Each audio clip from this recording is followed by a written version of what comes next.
আজ আমি আপনাদের সকালের নাস্তার ঝটপট ঝাল পরোটা তৈরি করে দেখাচ্ছি।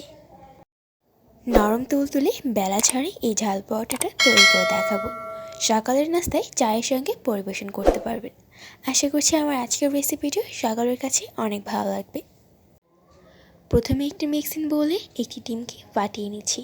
ডিম যদি ফ্রিজে থাকে তাহলে অবশ্যই 10 মিনিট আগে বের করে রাখবেন। এখন হ্যান্ড উইক্স দিয়ে ডিমটাকে একটু ভালো করে ফাটিয়ে নিচ্ছি।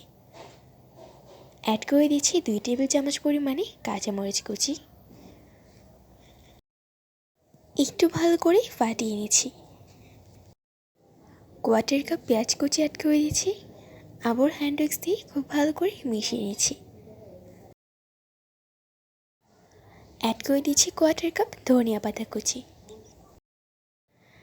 1 কাপ পরিমাণে আটা দিয়ে খুব ভালো করে হ্যান্ড উইক্স দিয়ে মিশিয়ে নিচ্ছি। আর এই কাজটা করার সময় এখানে আমি নর্মাল পানি অ্যাড করব।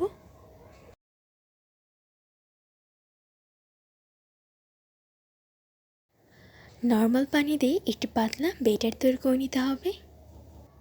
1 চামচ পরিমাণে লবণ অ্যাড করে দিচ্ছি এবং আবার হ্যান্ড উইক্স দিয়ে একটু ভালো করে মিশিয়ে নিচ্ছি।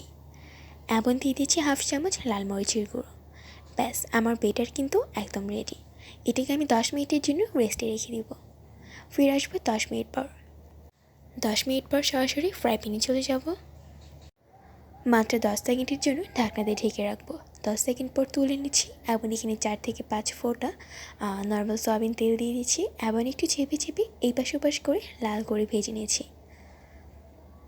পরোটা কিন্তু নর্মালি লাল করে মচমচে করে ভাজলে খেতে অনেক বেশি ভালো লাগে। এইভাবে করে আমি প্রত্যেকটি রুটিকে ভেজে নিয়েছি। খুব সহজভাবে আজ আমি আপনাদের চুলায় তৈরি ঝাল পরোটা তৈরি করে দেখালাম। সকালের নাস্তা খুব সহজেই আপনারা এটাকে চায়ের সঙ্গে পরিবেশন করতে পারেন। আমার সহজ রেসিপি ভালো লাগলে আমার চ্যানেলটিকে সাবস্ক্রাইব করবেন। সবাইকে আবারও ধন্যবাদ জানিয়ে আজ আমি এখানেই বিদায় নিচ্ছি। আল্লাহ হাফিজ।